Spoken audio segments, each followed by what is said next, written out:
Okay, so today I want to talk about Kyler Murray wanting CeeDee Lamb to join him in Arizona. We got to talk about it after the bumper. Don't be cornering me.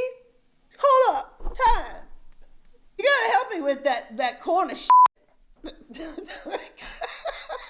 What's up, kinfolk? It's RJ Young. I am not on a step mill. Consider hitting the like and subscribe button because I upload a video every single day. It's always college football related, sports related. We have a good time. Today, let's talk about Kyler Murray stumping for CeeDee Lamb as the Cardinals' #1 overall pick in the 2020 draft. I guess it's not #1 overall pick. It's just, well, yeah, it is. It is for the Cardinals. Anyway, the Cardinals have the number 8 pick in the NFL draft because they were not great. I wouldn't say they were trash, but we all know they weren't very good.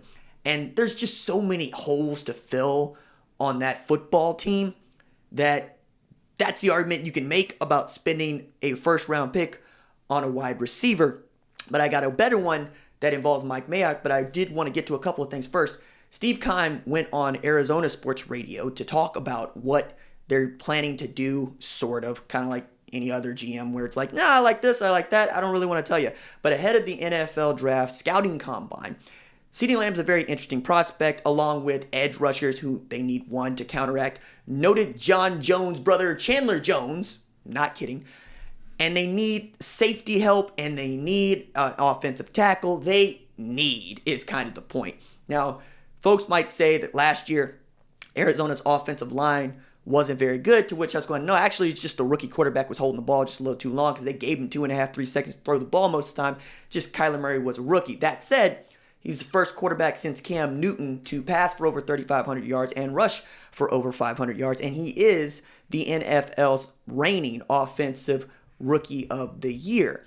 And I think getting him more guys that he is comfortable throwing the football with and has had some success with in college would suit him. That said, I know every Oklahoma fan wants to see CeeDee Lamb matched up with Kyler Murray because you want to see OU guys play together and so forth, so on. Wanted to see Hollywood Brown go to the Cleveland Browns last year.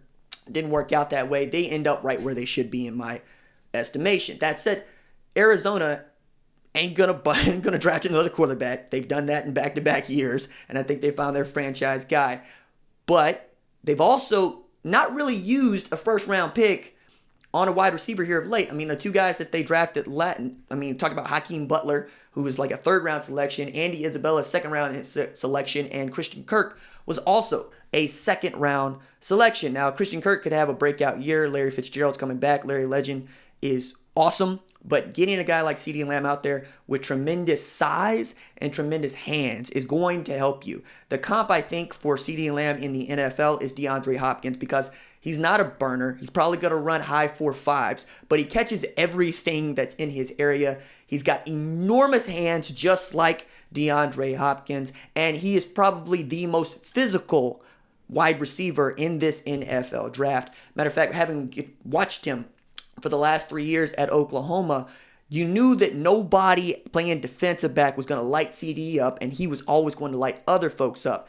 Matter of fact, got some tape from back in Big 12 Media Day where I had asked him, like among other things, how do you feel about blocking? Do you enjoy it? He said, oh yeah, man, I really love blocking because he also gets to put his hands on people, right? How often do you get to do that as a wide receiver? People are putting their hands on you, notably defensive backs and safeties. But if you can get into somebody and actually do that thing that offensive linemen get to do, which is move a person from point A to point B against their will, you are feeling like Brawley. I'm telling you, Super Saiyan blew off in here, growing your hair all big and whatnot. Talk about this isn't even my final form. That's why we got into football, quite honestly, was so that we could see more like that and we could do more like that. Man, the first time I learned to put my hands inside some dude's shoulder pads and move him around, I was charged up. Like I was like, because it's what makes you go in football, right? Is the organized violence, sanctioned violence, and having that kind of guy at a prima donna position, at a diva position, at a position that does not carry as much value as others, I think can't be overstated. And having that guy set the tone on your edge, especially if that's the difference between a running back taking a toss sweep to the house and a running back being tackled by a cornerback with a shoestring, Yeah, I want that guy. Matter of fact, I talked to one NFL scout during the season who watched CeeDee at that Texas game where he just showed out. Matter of fact, one of the viral clips from there is him shaking 4 Texas defenders on the way to the house. He said to me, I would take him today to play tomorrow, meaning Saturday to play Sunday, because he can help us right away. If for no other reason than he's catching everything, but he's also going to be great moving defensive backs around. You could send him in motion. He'll crack back block. He'll do all those things. You remember the crackback he had against Mac Wilson in the Orange Bowl where it kind of put my man on a milk carton. Wasn't seen or heard from again in college football. That's a great season in the NFL. Wasn't heard from again in college football. But Mike Mayock is one of the better talent evaluators that we have, right, in National Football League. It's one of the reasons why John Gruden plucked him from a TV booth and made him his general manager, is more or less to be his personnel director. And then that dude shows up to Bedlam. And I'm at Bedlam. And I'm sitting in the press box. And Mike Mayock is sitting right in front of me at the press box at Boone Pickens Stadium. He had this big binder out, but at the top of it, he had written down 2 words, CeeDee Lamb. So the Las Vegas Raiders already know what they want. They already know what they're getting. And I'm sure, like many people, they know CeeDee Lamb is one of the best wide receivers in a very deep wide receiver class.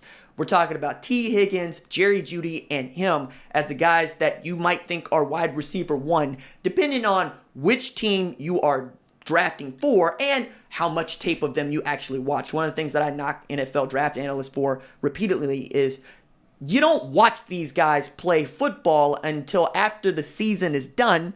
You don't show up to interviews to hear them talk. You're getting all of your information within a 3-month span, and you expect to make an informed decision that works?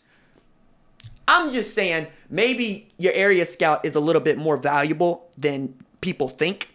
And if you are the GM and you're making those kinds of decisions, include those guys. Talk to other folks, because I do. But also, I have stories about CeeDee Lamb that go back to high school. I have stories about CeeDee Lamb as a freshman. I had stories about CeeDee Lamb as a sophomore. And then he came into his own as the leading receiver at Oklahoma in his 3rd year, when, seriously, I thought Jaden Hazelwood, Theo Weiss might actually challenge him for that spot out there at that X-receiver position. But then Lincoln Riley also made it clear, I'm going to use him, and sent him in motion, lined him up in the slot, and was trying to just get different ways to get him the football.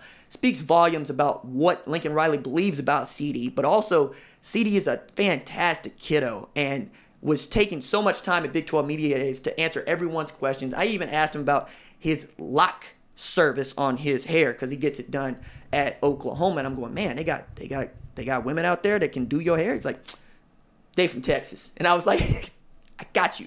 Anyway, as we continue to go through this NFL draft, scouting combine period, into pro days and into the NFL draft, I think it's important to take note of what general managers are saying about the players we care about. Obviously, I have a tremendous interest in CeeDee Lamb and what's going on there, but also with Kyler Murray, because you know what time it is, right? The squad is Oklahoma. That said, watching Jerry Jeudy and what he might lay down at the 40, I think is going to turn some heads. Same thing with Henry Ruggs. The same thing. Man, you can go so deep in this draft. Laviska Shenault, remember that dude? Remember how good he is? And there's a few other guys that I am really excited about, like Tyler Johnson, in this very deep wide receiver class. I would also add just one thing in here. If you are going to draft a wide receiver in the top 10 with your first pick, you have to know beyond a shadow of a doubt that that dude is not only going to contribute to your football team in catching passes, he has to be able to contribute to your football team as a leader, because in 3 to 5, you're expecting him to be your wide receiver 1, and you're expecting him to be the face of your wide receiver unit, and you're expecting him to work in tandem with your quarterback. A rapport with that guy that goes back to college doesn't hurt anybody. All right, that's it for me. Doses.